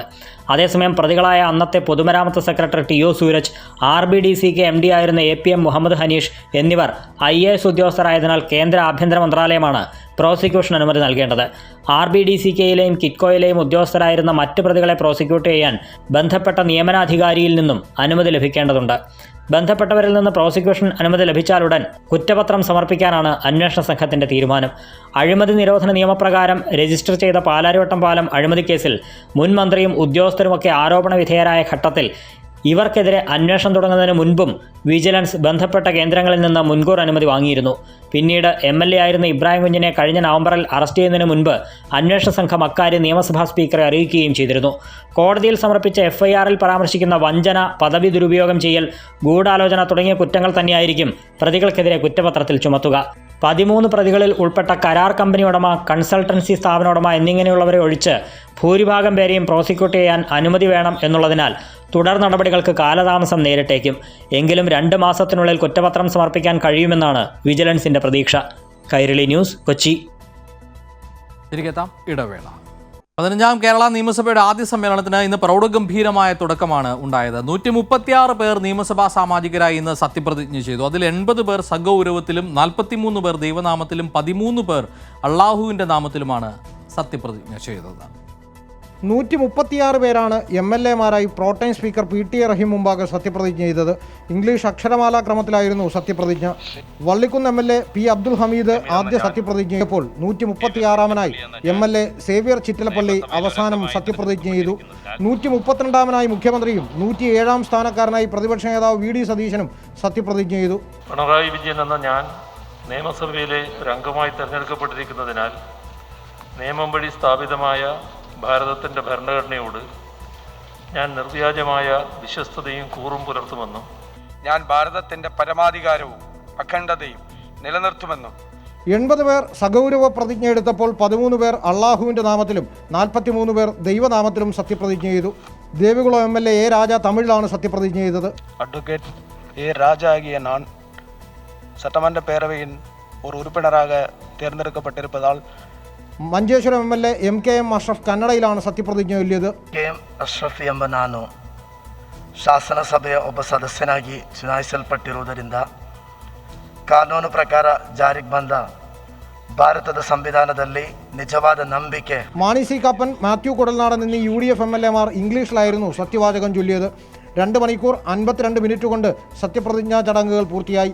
Kovalam MLA M. Vincent, Nenmara MLA K. Babu എന്നിവർ കൊറോണ ബാധിതരായതിനാലും മന്ത്രി V. അബ്ദുറഹ്മാൻ ശാരീരിക അസ്വസ്ഥതകൾ മൂലവും സഭയിലെത്താൻ കഴിഞ്ഞില്ല. ഈ 3 പേർ പിന്നീട് സ്പീക്കർക്ക് മുമ്പാകെ സത്യപ്രതിജ്ഞ ചെയ്യും. News bureau, Thiruvananthapuram. പുതിയ നിയമസഭയിൽ രമേശ് ചെന്നിത്തലയുടെ ഇരിപ്പിടം പ്രതിപക്ഷ നേതാവ് VD സതീശന് പിന്നിലാണ്. സഭാ സമ്മേളനത്തിന് തുടക്കമായതിന് പിന്നാലെ നാളെ സ്പീക്കർ തെരഞ്ഞെടുപ്പ് നടക്കും. LDF സ്ഥാനാർത്ഥി MB രാജേഷിന് പിന്നാലെ UDF-ൽ നിന്നും PC വിഷ്ണുനാഥ് നാമനിർദ്ദേശ പത്രിക സമർപ്പിച്ചിട്ടുണ്ട്. ചരിത്രത്തിലാദ്യമായ ഒരു മുന്നണി തുടർഭരണം നേടിയിട്ട് സമ്മേളിക്കുന്ന ആദ്യ നിയമസഭ എന്ന പ്രത്യേകതയിലൂടെയാണ് 15-ാം കേരള നിയമസഭയുടെ ആദ്യ ദിവസം കടന്നുപോയത്. 53 പുതുമുഖങ്ങൾ ഉൾപ്പെടെ 136 പേർ സത്യപ്രതിജ്ഞ ചെയ്ത് അധികാരമേറ്റു. മന്ത്രിമാരിൽ 17 പേർ പുതുമുഖങ്ങൾ, 3 വനിതകളടക്കം 11 വനിതകൾ സഭയിലെത്തി. 14-ാം കേരള നിയമസഭയിൽ ഉണ്ടായിരുന്ന 75 പേർ ഇത്തവണയും സഭയിലുണ്ട്. ഉമ്മൻചാണ്ടി തന്നെയാണ് സഭയിലെ സീനിയർ. 12-ാം തവണയാണ് ഉമ്മൻചാണ്ടി സഭയിലേക്ക് വീണ്ടും തിരഞ്ഞെടുക്കപ്പെടുന്നത്. ഭരണപക്ഷത്ത് മുൻനിരയിൽ ആദ്യം മുഖ്യമന്ത്രി പിണറായി വിജയൻ, പിന്നെ MV ഗോവിന്ദൻ മാസ്റ്റർ. മന്ത്രിമാരായ K. Rajan, Roshi Augustine, AK Saseendran, K. Radhakrishnan, KN Balagopal എന്നിവരാണ്. 2-ാം നിരയിൽ P. Rajeev, P. Prasad, Ahmed Devarkovil, R. Bindu, Saji Cherian, V. Sivankutty, Muhammad Riyas, Chinchu Rani. Antony രാജുവും വീണ ജോർജും 3-ാം നിരയിൽ. പ്രതിപക്ഷ നിരയിലെ ആദ്യ സീറ്റ് ഡെപ്യൂട്ടി സ്പീക്കറിനാണ്. 2-ാം സീറ്റിൽ പ്രതിപക്ഷ നേതാവ് VD Satheesan. PK Kunhalikutty, PJ Joseph, Anuj Jacob, Oommen Chandy എന്നിവർക്കൊപ്പം CPI നിയമസഭാ കക്ഷി E. ചന്ദ്രശേഖരനും സർക്കാർ ചീഫ് വിപ്പ് N. ജയരാജനും മുൻനിരയിൽ തന്നെയാണ് സ്ഥാനം. മുൻ പ്രതിപക്ഷ നേതാവ് രമേശ് ചെന്നിത്തല VD സതീശൻ്റെ സീറ്റിന് തൊട്ട് പിന്നിലായി 2-ാം നിരയിലാണ് സ്ഥാനം. മുൻ പ്രതിപക്ഷ ഉപനേതാവ് MK മുനീറും പിൻനിരയിലാണ്. UDF പിന്തുണയോടെ ജയിച്ച RMP നേതാവ് KK രമ പ്രത്യേക ബ്ലോക്കായിരിക്കും. രമ പ്രത്യേക ബ്ലോക്കായി ഇരിക്കാൻ തീരുമാനിച്ചതിനെപ്പറ്റി അറിയില്ലെന്നും പ്രതിപക്ഷ നേതാവ് മറുപടി പറയുമെന്നും വിഷ്ണുനാഥ് വ്യക്തമാക്കി. ഈ പ്രതിപക്ഷ നേതാവിനോട് കുറച്ചുകൂടെ നല്ലത് ഇത്തരം ചോദ്യങ്ങൾ പ്രതിപക്ഷ നേതാവിനോട് ചോദിക്കുന്നതായിരിക്കും നല്ലത്. അഭിപ്രായം. സ്പീക്കർ സ്ഥാനത്തേക്ക് മത്സരം ഉറപ്പായി. UDF PC വിഷ്ണുനാഥിനെ സ്പീക്കർ സ്ഥാനത്തേക്ക് മത്സരിപ്പിക്കും. മത്സരത്തെ MB രാജേഷ് സ്വാഗതം ചെയ്തു. സ്പീക്കർ തെരഞ്ഞെടുപ്പിനുള്ള നോമിനേഷൻ കൊടുത്തു. പ്രതിപക്ഷം മത്സരിക്കുന്നതിന് ഉള്ള അവകാശം പ്രതിപക്ഷത്തിനുണ്ടല്ലോ. മത്സരിക്കുന്നതിൽ തെറ്റില്ല. ജനാധിപത്യത്തിൽ അതിനുള്ള അവകാശം പ്രതിപക്ഷത്തിനുണ്ട്. അപ്പോൾ നാളെ മത്സരം നടക്കട്ടെ. സത്യവാചകം ചൊല്ലാൻ സീറ്റിൽ നിന്ന് എണീറ്റ് രമേശ് ചെന്നിത്തല VD സതീശനെ കൈകൂപ്പി തൊഴുത ശേഷം സത്യപ്രതിജ്ഞയ്ക്കായി പോയത് കൗതുകകരമായി. VD സതീശൻ സത്യവാചകം ചൊല്ലുമ്പോൾ ക്യാമറ കണ്ണുകൾ രമേശ് ചെന്നിത്തലയുടെ ശരീരഭാഷ ഒപ്പിയെടുക്കുകയായിരുന്നു. S. ജീവൻകുമാർ, തിരുവനന്തപുരം. നിയമസഭയിൽ എല്ലാ അംഗങ്ങളുടെയും അവകാശം ഉറപ്പാക്കുമെന്നാണ് നിയുക്ത സ്പീക്കർ MB രാജേഷ് പറഞ്ഞത്. സ്പീക്കർ പദവി കക്ഷി രാഷ്ട്രീയത്തിന് അതീതമാണ്. എന്നാൽ എല്ലാ വിഷയങ്ങളിലും കൃത്യമായ നിലപാട് പറയുന്നതിൽ തെറ്റില്ല എന്നുകൂടിയാണ് MB രാജേഷ് തന്റെ നിലപാട് ഇന്ന് മാധ്യമങ്ങളോട് പറഞ്ഞത്. സമ്പൂർണ്ണ കടലാസ് രഹിത നിയമസഭാ പദ്ധതി പൂർത്തിയാക്കുമെന്നും MB രാജേഷ് സൂചിപ്പിച്ചു. ഞാൻ വിചാരിക്കുന്നത് സ്പീക്കർ സഭയ്ക്കകത്ത് കക്ഷി രാഷ്ട്രീയത്തിന് അതീതമായി പ്രവർത്തിക്കണം എന്നതാണ്. ഒപ്പം ഭരണ പ്രതിപക്ഷ അംഗങ്ങളുടെ എല്ലാ അംഗങ്ങളുടെയും അവകാശങ്ങൾ ഉറപ്പുവരുത്തുകയും സംരക്ഷിക്കുകയും ചെയ്യണം. അതിനർത്ഥം സഭയ്ക്ക് പുറത്ത് ഒരു തരത്തിലുള്ള അഭിപ്രായവും നിലപാടുമില്ലാത്ത ആളായിരിക്കണം സ്പീക്കർ എന്നുള്ളതല്ല. ഇപ്പം രാഷ്ട്രീയം ഉണ്ടാവുക എന്ന് പറഞ്ഞാൽ നിലപാടുണ്ടാവുക, അഭിപ്രായമുണ്ടാവുക എന്നേ അർത്ഥമുള്ളൂ. നമുക്ക് ചുറ്റും നടക്കുന്ന എല്ലാ കാര്യങ്ങളിലും അഭിപ്രായവും നിലപാടും ഒരു സുപ്രഭാതത്തിൽ റദ്ദ് ചെയ്യാൻ പറ്റില്ലല്ലോ. അപ്പോൾ അഭിപ്രായമുണ്ടാവും, നിലപാടുണ്ടാവും. ആ അഭിപ്രായവും നിലപാടും സഭയ്ക്കകത്ത് പ്രകടിപ്പിക്കേണ്ടി വരുന്ന എല്ലാ സന്ദർഭങ്ങളിലും മടിച്ചു നിൽക്കുകയില്ല. ഇപ്പോൾ നിർവഹിച്ചുകൊണ്ടിരിക്കുന്ന ഉത്തരവാദിത്വത്തോട് നീതി പുലർത്തിക്കൊണ്ട് ആ ഉത്തരവാദിത്വത്തിൽ ഇരുന്നു കൊണ്ട് ചെയ്യുമ്പോൾ പാലിക്കേണ്ട അന്തസ്സും മാന്യതയും പാലിച്ചുകൊണ്ട് തന്നെ നിലപാടുകളും അഭിപ്രായങ്ങളും ചുറ്റും നടക്കുന്ന വിഷയങ്ങളെക്കുറിച്ച് പ്രകടിപ്പിക്കും. നിയമസഭയുടെ ഡിജിറ്റലൈസേഷൻ അത് ഇന്നത്തെ കാലത്ത് വളരെ പ്രധാനപ്പെട്ടൊരു ചുവടുവെപ്പാണ്. കേരള നിയമസഭ നേരത്തെ തന്നെ ആ ചുവടുവെപ്പ് നടത്തി എന്നുള്ളത് അഭിമാനകരമായിട്ടുള്ള കാര്യമാണ്. ഈ നിയമസഭ എന്ന പദ്ധതി പൂർത്തിയാക്കും. കടലാസ് രഹിതമായ നിയമസഭ എന്നതാണ് ലക്ഷ്യം. ചില നിലപാടുകൾ കൂടി പ്രസക്തമാകുകയാണ് ഈ ഘട്ടത്തിൽ. പ്രവർത്തന മണ്ഡലം ദില്ലിയിലേക്ക് മാറ്റില്ല എന്നാണ് രമേശ് ചെന്നിത്തല ഇന്ന് സൂചിപ്പിച്ചത്. ഹരിപ്പാട് MLA എന്ന നിലയിൽ തന്നെയാകും തന്റെ പ്രവർത്തനങ്ങൾ ഉണ്ടാകുക. VD സതീശനുമായുള്ള കൂടിക്കാഴ്ചയ്ക്ക് ശേഷം മാധ്യമപ്രവർത്തകരോട് പ്രതികരിക്കുകയായിരുന്നു രമേശ് ചെന്നിത്തല. പാർട്ടിക്ക് വേണ്ടി പാർട്ടി ഏൽപ്പിക്കുന്ന ഉത്തരവാദിത്തങ്ങൾ നിറവേറ്റാൻ വേണ്ടി ആത്മാർത്ഥതയോടെ പ്രവർത്തിച്ചു എന്നുള്ളതിൻ്റെ ഏറ്റവും വലിയ അംഗീകാരം കൂടിയാണ് ഇന്ന് സോണിയാഗാന്ധി എടുത്തിട്ടുള്ള ഈ തീരുമാനം. തീർച്ചയായും ഞങ്ങൾ എല്ലാവരും ഒരുമിച്ച് മുന്നോട്ട് പോകും. കേരളത്തിലെ കോൺഗ്രസും UDFും ചരിത്രത്തിലെ ഏറ്റവും വലിയ വെല്ലുവിളി നേരിടുന്ന ഒരു കാലഘട്ടമാണ്. ഈ സന്ദർഭത്തിൽ എല്ലാവരും ഒരുമിച്ച് നിന്നുകൊണ്ട് പോകേണ്ട സന്ദർഭമാണ്. അഭിപ്രായ വ്യത്യാസങ്ങളില്ലാതെ യോജിച്ച് കോൺഗ്രസ് പാർലമെൻ്ററി പാർട്ടിയെയും UDFിനെയും മുന്നോട്ട് നയിക്കാൻ സതീശന് കഴിയും എന്നുള്ള പൂർണ്ണ വിശ്വാസം എനിക്കുണ്ട്. ഹരിപ്പാട് MLA കൂടിയാണല്ലോ, അപ്പോൾ തീർച്ചയായിട്ടും ഇവിടെ തന്നെയായിരിക്കും എൻ്റെ പ്രവർത്തന കേന്ദ്രം. ഡൽഹിയിലേക്ക് ഞാൻ പോകുന്നതിനെപ്പറ്റി ആലോചിച്ചിട്ടില്ല, എന്നോടാരും പറഞ്ഞിട്ടുമില്ല. കേരളത്തിലെ ജനങ്ങൾക്ക് വേണ്ടി എനിക്ക് ചെയ്യാൻ കഴിയാവുന്ന എളിയ സേവനങ്ങൾ ചെയ്ത് ഞാൻ ഇവിടെയൊക്കെ നിങ്ങളോടൊക്കെ ഒപ്പം ഉണ്ടാവും. ചെന്നിത്തലയെ സന്ദർശിച്ച ശേഷം VD സതീശനും പ്രതികരിച്ചു. ചെന്നിത്തലയുടെ അനുഗ്രഹം തേടിയാണ് എത്തിയതെന്നാണ് VD സതീശൻ മാധ്യമങ്ങളോട് പറഞ്ഞത്. ഇനി ചെയ്യേണ്ട കാര്യങ്ങളെല്ലാം അദ്ദേഹത്തിൻ്റെ ഉപദേശം തേടി വളരെ പരിചയസമ്പന്നനായ ഏറ്റവും പ്രഗത്ഭനായ ഒരു പ്രതിപക്ഷ നേതാവെന്ന നിലയിൽ അദ്ദേഹം എനിക്ക് മാർഗനിർദ്ദേശങ്ങൾ നൽകിയിട്ടുണ്ട്. തീർച്ചയായും അതെല്ലാം മുഖവിലയ്ക്ക് എടുത്തുകൊണ്ടായിരിക്കും എൻ്റെ പ്രവർത്തനങ്ങൾ. അദ്ദേഹത്തിൻ്റെ പൂർണ്ണമായ സഹായവും സഹകരണവും ഉണ്ടാകണം എന്ന് ഞാൻ അഭ്യർത്ഥിച്ചിട്ടുണ്ട്. അത് പൂർണ്ണമായി ഉണ്ടാകും എന്നെനിക്ക് ഉറപ്പുണ്ട്. ധർമ്മജൻ ബോൾഗാട്ടിയും കോൺഗ്രസ് നേതാക്കളും തമ്മിൽ ഇടയുന്നു എന്ന സൂചനകളാണ് ചില റിപ്പോർട്ടുകൾ സൂചിപ്പിക്കുന്നത്. ധർമ്മജൻ ബോൾഗാട്ടിക്ക് ശക്തമായ മറുപടിയുമായി UDF ബാലുശ്ശേരി മണ്ഡലം തെരഞ്ഞെടുപ്പ് കമ്മിറ്റി ഇന്ന് രംഗത്ത് വന്നിരിക്കുന്നു. പ്രചരണ സമയത്ത് സന്ധ്യയ്ക്ക് ശേഷം സ്ഥാനാർത്ഥി എവിടെയായിരുന്നുവെന്ന് ആർക്കും അറിയില്ലായിരുന്നുവെന്നാണ് ജനറൽ കൺവീനർ ഗിരീഷ് മുടക്കല്ലൂർ പറയുന്നത്. സ്ഥാനാർത്ഥി എന്ന നിലയിൽ ധർമ്മജൻ പരാജയമായിരുന്നുവെന്നും ഗിരീഷ് സൂചിപ്പിക്കുന്നു. KPCCക്ക് പരാതി കൊടുത്ത ബാലുശ്ശേരിയിലെ UDF സ്ഥാനാർത്ഥി ധർമ്മജൻ ബോൾഗാട്ടിക്ക് മറുപടിയുമായി UDF മണ്ഡലം കമ്മിറ്റി ശക്തമായ ആരോപണവുമായാണ് രംഗത്ത് വന്നത്. പ്രചാരണ സമയത്ത് സന്ധ്യയ്ക്ക് ശേഷം സ്ഥാനാർത്ഥി എവിടെയായിരുന്നുവെന്ന് ആർക്കും അറിയില്ലായിരുന്നുവെന്നും പിന്നീട് രാവിലെ 10 മണിക്ക് ശേഷമാണ് സ്ഥാനാർത്ഥി പ്രത്യക്ഷപ്പെടാറെന്നും UDF തെരഞ്ഞെടുപ്പ് committee general convener Girish Modakkallur പ്രസ്താവനയിൽ പറഞ്ഞു. സ്ഥാനാർത്ഥി എന്ന നിലയിൽ ധർമ്മജൻ വൻ പരാജയമായിരുന്നുവെന്നും ഗിരീഷ് പറയുന്നു. 2 കോൺഗ്രസ് നേതാക്കൾ ചേർന്ന് തന്റെ പേരിൽ ലക്ഷങ്ങൾ പിരിച്ചെടുത്തെന്നും തന്നെ തോൽപ്പിക്കാൻ ശ്രമിച്ചെന്നും ആരോപിച്ച് ധർമ്മജൻ കഴിഞ്ഞ ദിവസം KPCC പ്രസിഡന്റിന് പരാതി നൽകിയിരുന്നു. ഇതിന് മറുപടിയായാണ് തെരഞ്ഞെടുപ്പ് കമ്മിറ്റി ജനറൽ കൺവീനർ തന്നെ ധർമ്മജനെതിരെ രംഗത്ത് വന്നത്. സ്ഥാനാർത്ഥികൾക്ക് സ്വന്തം നിലയിൽ പ്രചാരണത്തിന് പണം കണ്ടെത്താൻ കഴിയാതെ വരുമ്പോൾ തെരഞ്ഞെടുപ്പ് കമ്മിറ്റി സംഭാവന സ്വീകരിക്കാറ് സാധാരണമാണ്. ഫണ്ടില്ലാത്തതിനാൽ പ്രചാരണം മുന്നോട്ടു പോകില്ലെന്ന ഘട്ടം വന്നപ്പോഴാണ് സ്ഥാനാർത്ഥിയുടെ അനുമതിയോടെ ചില പ്രധാന വ്യക്തികളിൽ നിന്ന് സംഭാവന സ്വീകരിക്കാൻ തീരുമാനിച്ചത്. സംഭാവനയായി കിട്ടിയ 80,000 രൂപ സാമ്പത്തിക കാര്യങ്ങൾ കൈകാര്യം ചെയ്ത DCC ഭാരവാഹിയെയും KPCC എക്സിക്യൂട്ടീവ് അംഗത്തെയും ഏൽപ്പിച്ചിരുന്നതായും ഗിരീഷ് മുടക്കല്ലൂർ വ്യക്തമാക്കി. 2ാം ഘട്ട സ്ഥാനാർത്ഥി പര്യടനം വേണ്ടെന്ന് തീരുമാനിച്ചത് ഈ നേതാക്കളാണെന്നും പ്രസ്താവനയിൽ പറയുന്നു. സംഘർഷത്തിൽ തകർന്ന കോൺഗ്രസ് ഓഫീസ് സന്ദർശിക്കാൻ ധർമ്മജൻ തയ്യാറായില്ല. വോട്ടെണ്ണൽ ദിനത്തിൽ മണ്ഡലത്തിൽ എത്താതിരുന്ന ധർമ്മജൻ ആത്മാർത്ഥമായി പ്രവർത്തിച്ച UDF പ്രവർത്തകരോട് നന്ദികേടാണ് കാണിച്ചത്. മണ്ഡലത്തിൽ ജനങ്ങളുമായി ബന്ധമുള്ള ഒട്ടേറെ പേർ സ്ഥാനാർത്ഥികളാവാൻ യോഗ്യരായിരുന്നിട്ടും ധർമ്മജൻ എത്തിയതു പിന്നിലെ താൽപര്യം ദുരൂഹമാണ്. ചില ആളുകളുടെ പ്രേരണയാൽ യാഥാർത്ഥ്യം മനസ്സിലാക്കാതെയാണ് ധർമ്മജൻ പരാതി നൽകിയതെന്നും ഇതേക്കുറിച്ച് KPCC അന്വേഷിക്കണമെന്നും ജനറൽ കൺവീനർ ഗിരീഷ് മുടക്കല്ലൂർ ആവശ്യപ്പെട്ടു. കൈരളി ന്യൂസ്, കോഴിക്കോട്. പുതിയ ന്യൂനമർദ്ദങ്ങൾ ഉണ്ടാകുന്നു, ചുഴലിക്കാറ്റുകൾ രൂപമെടുക്കുന്നു. മഴ കേരളത്തിൽ ശക്തമായി തുടരുകയും ചെയ്യുന്നു. ബംഗാൾ ഉൾക്കടലിൽ യാസ് ചുഴലിക്കാറ്റ് രൂപപ്പെട്ടു എന്നാണ് ഏറ്റവും ഒടുവിൽ കാലാവസ്ഥാ നിരീക്ഷണ കേന്ദ്രം അറിയിച്ചിട്ടുള്ളത്. ഒഡീഷ, പശ്ചിമ ബംഗാൾ തീരത്ത് ചുഴലിക്കാറ്റ് വീശും എന്ന ജാഗ്രതാ മുന്നറിയിപ്പ് കൂടി നൽകിയിട്ടുണ്ട്. യാസിന്റെ സഞ്ചാരപഥത്തിൽ കേരളമില്ല എങ്കിലും തെക്കൻ ജില്ലകളിൽ യെല്ലോ അലർട്ട് പ്രഖ്യാപിച്ചിട്ടുണ്ട്. മെയ് 26 വരെ ഒറ്റപ്പെട്ട ശക്തമായ മഴയ്ക്കാണ് സാധ്യതയുള്ളത്. കേരള തീരത്ത് മത്സ്യബന്ധനത്തിന് അതേസമയം തടസ്സമില്ല. എന്നാൽ മത്സ്യത്തൊഴിലാളികൾക്ക് പ്രത്യേക ജാഗ്രതാ നിർദ്ദേശം കൂടി പുറപ്പെടുവിച്ചിട്ടുണ്ട്. ഒപ്പം തന്നെ യാസ് ചുഴലിക്കാറ്റിന്റെ പശ്ചാത്തലത്തിൽ വിവിധ സംസ്ഥാനങ്ങളിലെ സ്ഥിതിഗതികൾ കേന്ദ്ര ആഭ്യന്തരമന്ത്രി അമിത്ഷാ ഇന്ന് വിലയിരുത്തി. ചുഴലിക്കാറ്റ് 26 പുലർച്ചെയോടെ വടക്കൻ പശ്ചിമ ബംഗാൾ, ഒഡീഷ തീരത്തെത്തും. ചുഴലിക്കാറ്റ് ഭീഷണിയുള്ള സംസ്ഥാനങ്ങളിൽ 99 കമ്പനി ദുരന്ത നിവാരണ സേനയെ വിന്യസിച്ചിട്ടുണ്ട്. ആന്ധ്രാപ്രദേശ്, ബംഗാൾ, ഒഡീഷ എന്നിവിടങ്ങളിലെ മുഖ്യമന്ത്രിമാരുമായും ആൻഡമാൻ നിക്കോബാർ ലഫ്റ്റനന്റ് ഗവർണറുമായും വീഡിയോ കോൺഫറൻസ് വഴിയാണ് ആഭ്യന്തരമന്ത്രി അമിത്ഷാ സാഹചര്യം വിലയിരുത്തിയത്. ക്യാബിനറ്റ് സെക്രട്ടറി രാജീവ് ഗൌബയും യോഗത്തിൽ പങ്കെടുത്തു. 99 കമ്പനി ദേശീയ ദുരന്ത നിവാരണ സേനയെ ചുഴലിക്കാറ്റ് ഭീഷണിയുള്ള സംസ്ഥാനങ്ങളിൽ വിന്യസിച്ചതായി NDRF director general DN Pradhan അറിയിച്ചു. ചുഴലിക്കാറ്റ് മുന്നറിയിപ്പിന്റെ പശ്ചാത്തലത്തിൽ ബംഗാളിൽ താഴ്ന്ന പ്രദേശങ്ങളിൽ നിന്നും ജനങ്ങളെ മാറ്റി തുടങ്ങി. സൗത്ത് 24 പഗാനാസ്, ഈസ്റ്റ് മിഡ്നാപൂർ ജില്ലകളിലെ താഴ്ന്ന പ്രദേശങ്ങളിൽ നിന്നുമാണ് ആളുകളെ ഒഴിപ്പിക്കുന്നത്. യാസ് ചുഴലിക്കാറ്റ് ബംഗാളിൽ കൂടുതൽ അപകടകാരിയാകുമെന്നാണ് മുന്നറിയിപ്പ്.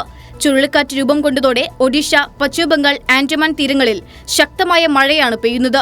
ജാർഖണ്ഡ്, ബീഹാർ, അസം എന്നിവിടങ്ങളിലും മഴ മുന്നറിയിപ്പ് നൽകിയിട്ടുണ്ട്. ചുഴലിക്കാറ്റിന് മുന്നോടിയായി കിഴക്കൻ തീരത്തുള്ള സംസ്ഥാനങ്ങൾക്ക് മുന്നറിയിപ്പ് നൽകി. ചുഴലിക്കാറ്റ് തീരം തൊടുന്ന പ്രദേശങ്ങളിൽ കൂടുതൽ സൈന്യത്തെ വിന്യസിച്ചിട്ടുണ്ട്. നാവികസേനയുടെ 4 കപ്പലുകൾക്ക് രക്ഷാപ്രവർത്തനത്തിന് തയ്യാറായിരിക്കാൻ നിർദ്ദേശവും നൽകിക്കഴിഞ്ഞു. കൈരളി ന്യൂസ്, ദില്ലി. ബാർജ് ദുരന്തത്തിൽ 8 മലയാളികളടക്കം മരിച്ചവരുടെ എണ്ണം 86 ഉയർന്നു. ദുരന്തത്തിൽപ്പെട്ട മലയാളികളിൽ അടൂർ പഴകുളം സ്വദേശി വിവേക് സുരേന്ദ്രനെ മാത്രമാണ് കണ്ടെത്താനുണ്ടായിരുന്നത്. കാണാതായവരുടെ പട്ടികയിൽ ഉണ്ടായിരുന്ന പത്തനംതിട്ടയിൽ നിന്നുള്ള പ്രലീജ് വീട്ടിൽ തിരിച്ചെത്തിയെന്നും റിപ്പോർട്ടുകളുണ്ട്. മുംബൈ JJ ആശുപത്രിയിൽ സൂക്ഷിച്ചിരിക്കുന്ന മൃതദേഹങ്ങൾ തിരിച്ചറിയാൻ പറ്റാത്ത വിധത്തിലായതിനാൽ DNA പരിശോധനയിലൂടെയാണ് വിവേകിന്റെ മരണം സ്ഥിരീകരിച്ചത്. വിവേകിന്റെ സഹോദരൻ വിശാൽ മുംബൈയിലെത്തി സാമ്പിൾ പരിശോധിച്ചിരുന്നു. മൃതദേഹം ബന്ധുക്കൾക്ക് കൈമാറി. തൃശൂർ സ്വദേശി അർജുൻ, കൊല്ലം സ്വദേശികളായ ആന്റണി എഡ്വിൻ, സുമേഷ്, വയനാട് സ്വദേശി ജോമിഷ് ജോസഫ്, പാലക്കാട് സ്വദേശി സുരേഷ് കൃഷ്ണൻ, കോട്ടയം സ്വദേശി സസിൻ ഇസ്മായിൽ തുടങ്ങിയവരാണ് ദുരന്തത്തിൽ കൊല്ലപ്പെട്ട മറ്റു മലയാളികൾ. മരണപ്പെട്ട നവി മുംബൈ നിവാസി സുരേഷ് കൃഷ്ണയുടെ മൃതദേഹം കലംബൊലിയിൽ സംസ്കരിച്ചു. കോവിഡ് പ്രതിരോധ പ്രവർത്തനങ്ങൾക്ക് ഊർജം പകരാൻ ബ്രീത്ത് ഈസി മിഷൻ പദ്ധതിയുമായി നിലമ്പൂർ അമൽ കോളേജ്. മലപ്പുറം ജില്ലാ പഞ്ചായത്ത് നടപ്പിലാക്കുന്ന ഓക്സിജൻ ചാലഞ്ചിന്റെ ഭാഗമായാണ് ബ്രീത്ത് ഈസി മിഷൻ പദ്ധതിയുമായി കോളേജിലെ NSS പാലിയേറ്റീവ് ക്ലബ്ബ് മുന്നോട്ട് വന്നത്. കോളേജിലെ വിദ്യാർത്ഥികൾ, അധ്യാപക, അനധ്യാപക ആളുകൾ തുടങ്ങിയവർ എന്നിവർക്ക് പുറമെ പൂർവ്വ വിദ്യാർത്ഥികളും അക്കോസയും രക്ഷകർത്താക്കളും പദ്ധതിയുടെ ഭാഗമായുള്ള വിഭവശേഖരണത്തിൽ പങ്കാളികളാകും. കൂടാതെ കോളേജ് ദുരന്ത നിവാരണ സമിതിക്ക് കീഴിൽ കോവിഡ് രോഗികൾക്കും വീട്ടുകാർക്കും സൈക്കോളജി വിഭാഗത്തിന് കീഴിൽ മനഃശാസ്ത്ര കൗൺസിലിംഗിനടക്കമുള്ള സേവന പ്രവർത്തനങ്ങളും കോളേജ് സംഘടിപ്പിക്കുന്നുണ്ട്. കോഴിക്കോട് കോവിഡ് കേസുകൾ കൂടി വരുന്ന സാഹചര്യത്തിൽ വടകര മേഖലയിൽ കൂടുതൽ ഫസ്റ്റ് ലൈൻ ട്രീറ്റ്മെൻറ്റ് സെൻ്ററുകൾ വീണ്ടും തുറന്നു. ഓക്സിജൻ കിടക്കകൾ അടക്കമുള്ള സൗകര്യത്തോടെ വടകര അമൃത വിദ്യാലയത്തിലാണ് ഫസ്റ്റ് ലൈൻ ട്രീറ്റ്മെൻറ്റ് സെൻ്ററുകൾ പ്രവർത്തനം ആരംഭിച്ചത്. കോവിഡ് 2ാം തരംഗം കൂടുതൽ ശക്തമായി വ്യാപിച്ചതോടെയാണ് കോഴിക്കോട് ജില്ലയിലെ വിവിധ കേന്ദ്രങ്ങളിൽ കൂടുതൽ ഫസ്റ്റ് ലൈൻ ട്രീറ്റ്മെൻറ്റ് സെൻ്ററുകൾ തുറക്കുന്നത്. ഇതിൽ വടകര അമൃത വിദ്യാലയത്തിൽ തുറന്ന ഫസ്റ്റ് ലൈൻ ട്രീറ്റ്മെൻറ്റ് സെൻ്ററിൽ ജില്ലയിലെ തന്നെ മികച്ച ചികിത്സാ സൗകര്യമുള്ള കേന്ദ്രങ്ങളിൽ ഒന്നാണ്. സ്ത്രീകൾക്കും പുരുഷന്മാർക്കുമായി 100 പേർക്കാണ് ഇവിടെ ചികിത്സാ സൗകര്യം ഒരുക്കുന്നത്. ഇനി മറ്റു ചില വാർത്തകൾ ചുരുക്കത്തിൽ കൂടി കാണാം. അതിനുശേഷം 10 മണി വാർത്തകളുമായി നീലിമ ചേരും. നമസ്കാരം.